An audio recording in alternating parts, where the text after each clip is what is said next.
Hi, Rapid viewers. It's me again, Martha. Thank you so much for sticking around. Thanks to the Sports Studio and to Eastern Circle for keeping you guys company before I come take it up. I hope you've been having a good morning so far because I have actually. I ate, and that's very important to be lively and get the job done. From the start of the hour today, we did make mention of some history. The 23rd of May 2024, we did let you know what happened many years ago. And one of the most interesting stories for the morning was Bonnie and Clyde. Remember, they were killed on this day many years ago. And then, of course, we did wind down the conversation to the new studies and the new discoveries and all of the ways that the scientists all over the world has been making.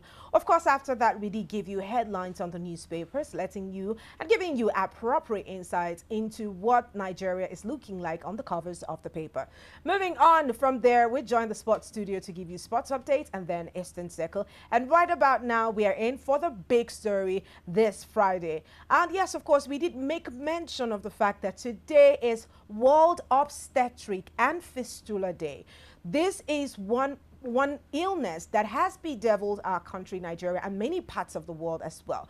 But I feel like conversations about this are often relegated. Not many people talk about it. I know we hear about malaria, we hear about tuberculosis, we hear about yellow fever, COVID-19, and all of these illnesses, but there's so much more that we need to talk about. So much advocacy needs to go into some of these topics. And for today, we've got two very beautiful ladies in the studio. And together with them, we will be discussing obstetrics and fistula. But I won't be doing the introductions today. I'll leave them to do it. I mean, they're beautiful. You should hear their voices by yourselves. Let's have it. Hello, good morning. My name is Rejoice Michelia, and I am from Anti-Sexual Violence Lead Support Initiative. I am the Communications and Advocacy Assistant, and I'm so glad to be here. All right, let's have you. Okay, good morning. My name is Odinaka Chukundukwe, and I'm the Programs Assistant for Fistula Care Initiative. I'm so happy to be here as well. Thank you so much. I am happy to have you here. Look at that smile, guys. Anyways, let's get into the conversation for today. I know that fistula is not something that is very common, and I don't think you have the information just at your fingertips, because if you are down with malaria, you know what to do quickly. People can even self-medicate these days, but with fistula it's different because we don't have it all over the internet space, or it's not a conversation that has, you know, been held in public places. But let's know, what is fistula?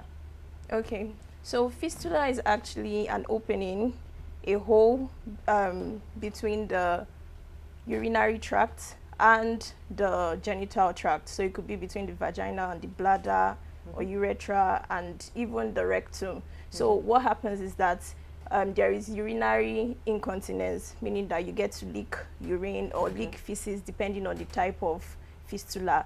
The thing with fistula is that it comes with a lot of shame, because the women that have this, they leak urine and there's a lot of smell and all of these things. They really can't go anywhere because it's something that you get to notice about them. So there's a lot of shame, there's a lot of isolation, and people tag it as a curse or like a disease, like a punishment for something.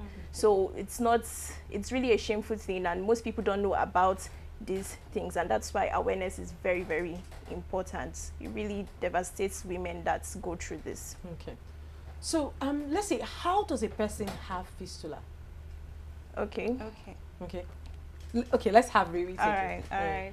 So one of the causes of fistula is child marriage. So when a woman that is underdeveloped or her body has not really developed to go through pregnancy and childbirth, then this opening that she spoke about while she gave birth, the opening is going to form, and the vagina and the rectum, right?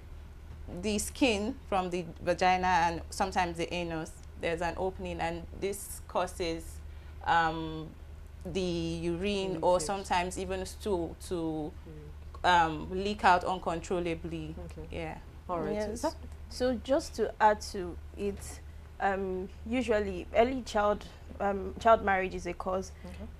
What really causes fistula is prolonged and obstructed labor. So like she was saying, so the reason why early child marriage is a cause is that when these people get pregnant and they want to give birth, their pelvis is not developed yes. So the baby, the baby's head struggles with the pelvis and all of that, and it can cause like a tear, and there could be a hole between the vagina and the urinary tract. So as a result, this causes the urinary incontinence. And the interesting thing is that most births, most women that develop this fistula, they don't even have their babies. It ends up in stillbirths. About 90% of people of fistula cases during pregnancies, they end up with stillbirth. So they don't even get their child, and then they also have this fistula being developed. So it's really a traumatic. It's really a traumatic thing, Exactly. So why do they, let's hear you. I was going to say that also lack of antenatal care also causes that, because when you visit the hospital and you know what you're supposed to do and what the problem is, then you will be able to solve it quickly and avoid this illness. Yes, I feel like this has come up many times this week, because we were talking about child mother mortality rate. We were having that conversation last week, and I think there was a day to commemorate that. And the same thing was being raised, people not wanting to go to antenatal classes to know exactly what is wrong, the danger signs, and what have you. But what do you do to ensure that? Is there any sort of advocacy out there to let women know that it's important for them to go through these antenatal classes? Okay. So when it comes to going for antenatal classes, we have to really consider why these women don't want to go for it. Because sometimes people tell you that they don't want to go to the hospital, not because they don't want to go to the hospital, but maybe money, or they don't have the time or something like that. Their job is at stake and all of these things. So you have to check, because women, especially in the rural areas, some of them don't have the luxury or privilege of going for antenatal classes. Some of them actually give birth at home, and they have like local birth attendants, like birth attendants in the communities. So I guess the best way to encourage them to go for antenatal would be, maybe, because we are talking, if it's in urban areas or in town like this, you can simply say go for antenatal. I think anybody educated enough knows the importance of antenatal care. But when it comes to the rural area, they might not really know the importance. So we have to educate them. We have to tell them that this is why you need to go for antenatal care. Secondly, there's the problem of money, because no matter how much you speak, if the person doesn't have money, is barely feeding, it's really not going to work. So if there's a way to maybe alleviate that, or make some of these things easy for them to do. Sometimes the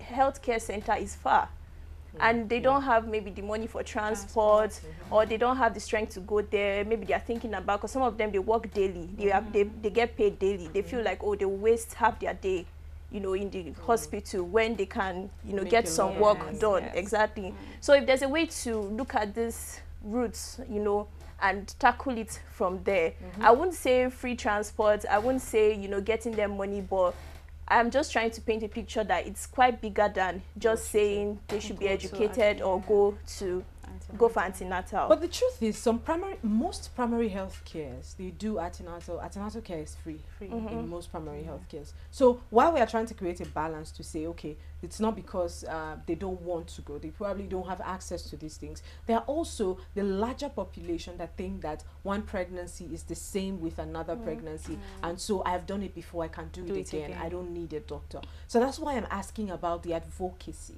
Because if we are trying to deal with fistula, we know that the problem is not fistula in itself. There are many other things that lead you to the point where you now have fistula, which is one of the things she mentioned, underaged marriage, right? Which we will be talking about, because that's like a whole thing entirely. But this advocacy I'm talking about is your organizations. You do work on fistula. Is there any sort of advocacy that encourages women to go for this antenatal care, to subscribe to antenatal care? Okay, so for my NGO, currently, I don't think there is, but we deal with, we're against sexual violence, that's what we do. So while you're talking about these things, because child marriage is also a form of sexual gender-based violence. So before, you have to talk to these people about it, and people that go through rape, yes, people that go through rape also tend to have this fistula, or because some of them are even still young, like you're young on top, and then you still are raped, and still you give birth without having this information. So I think if a lot of NGOs, mostly local NGOs, can put this as part of their I don't know, is it policies? Yes, exactly. Among their policies to create more awareness on this topic, maybe in villages, communities, the rural areas she was talking about, if we can find a way to reach them there and talk to them in the languages they understand, and make it very comfortable for them, and let them know. Sometimes even their husbands are problems sometimes, because husbands don't let them go for antenatal because you have not cooked for me.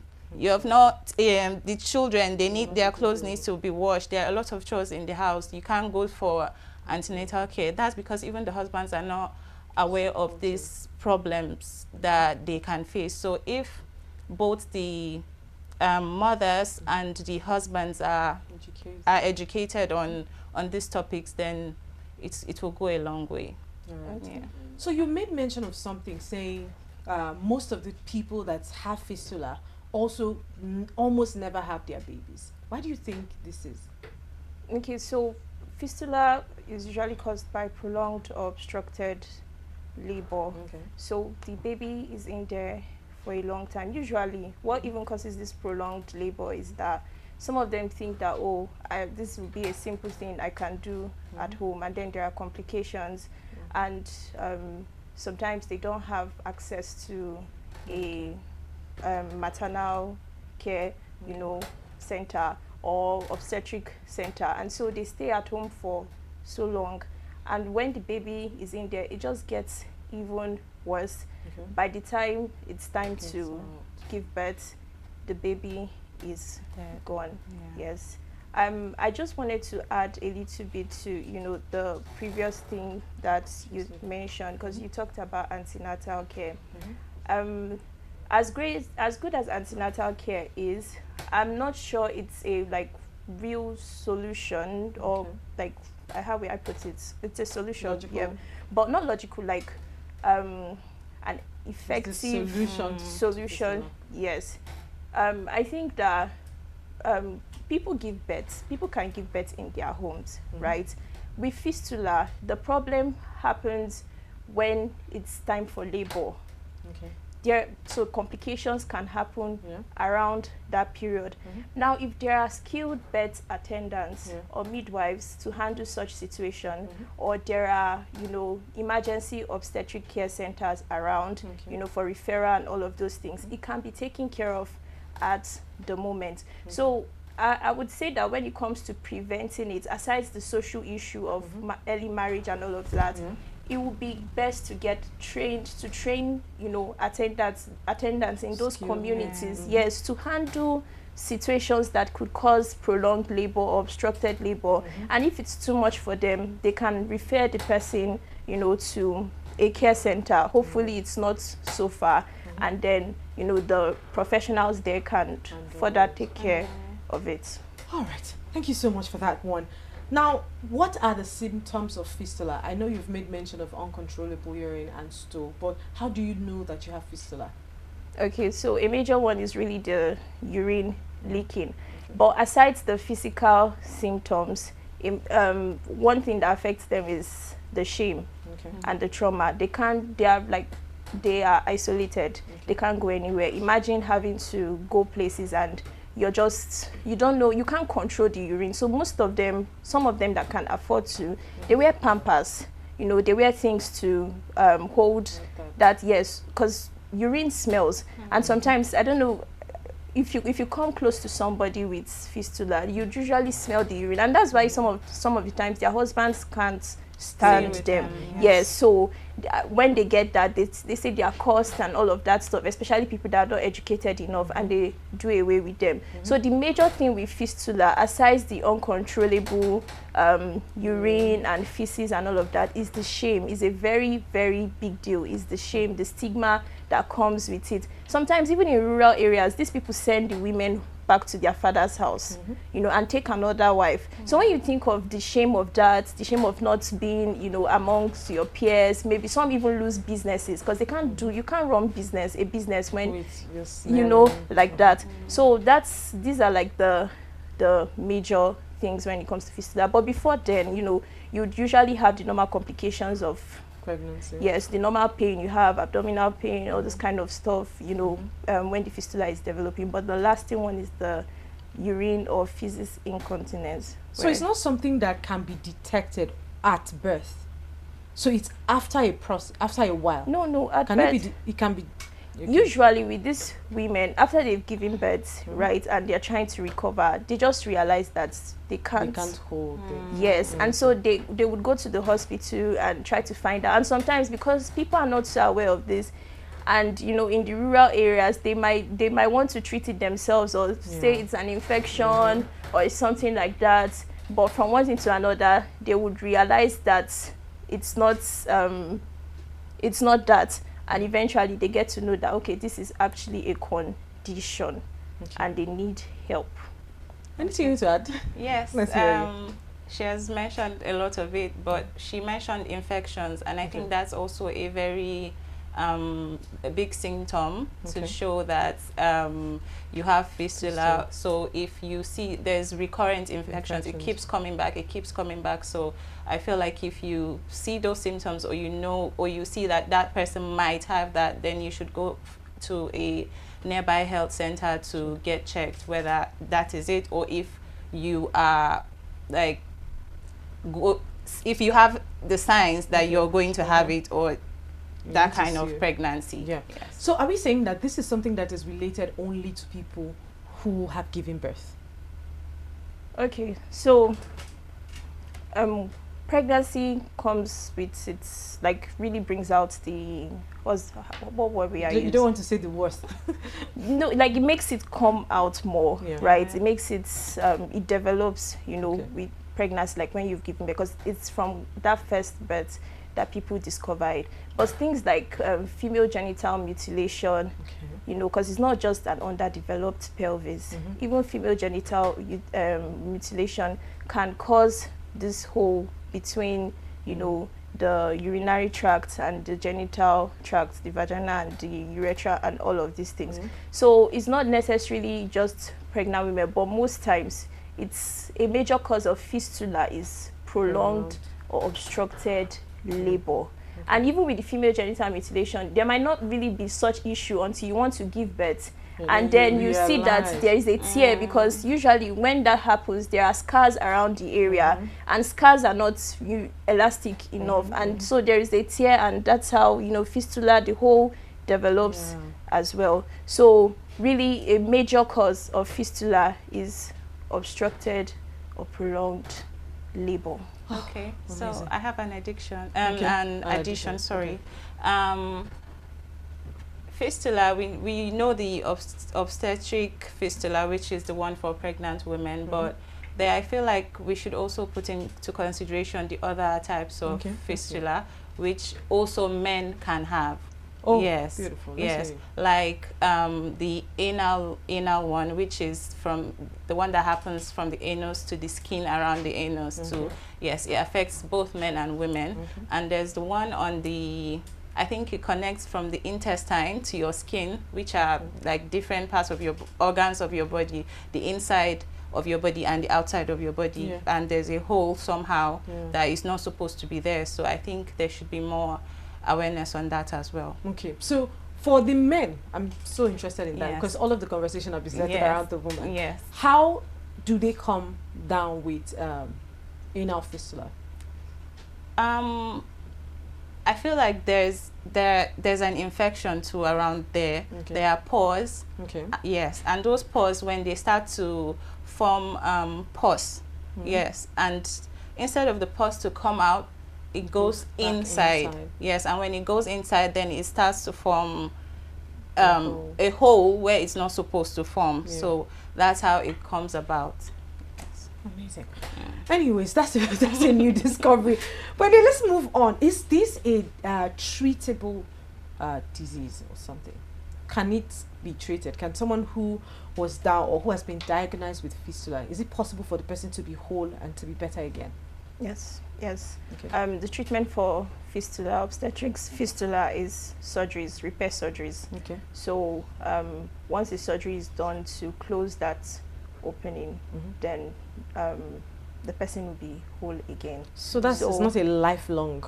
No, it's not, and that's why it's important that the government, takes initiative on this. They've started actually, because there are hospitals, government hospitals, that offer free fistula repair surgeries, and our NGO also is a big advocate on that. Like, we come from the front of prevention, treatment, and rehabilitation. Right. So the prevention is the advocacy, and all of that. Treatment is the repair surgery. So one of the things we do, one of the big things we do is we source for donations, to help people, to help these women, to fund their repair surgeries. Because these surgeries, if they take it on their own, it's not something they would do. It's quite expensive for them, But with the donations and all of that, we are able to get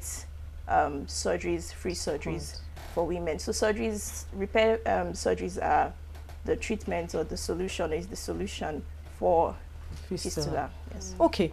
How far do you think we've come in this fight against fistula?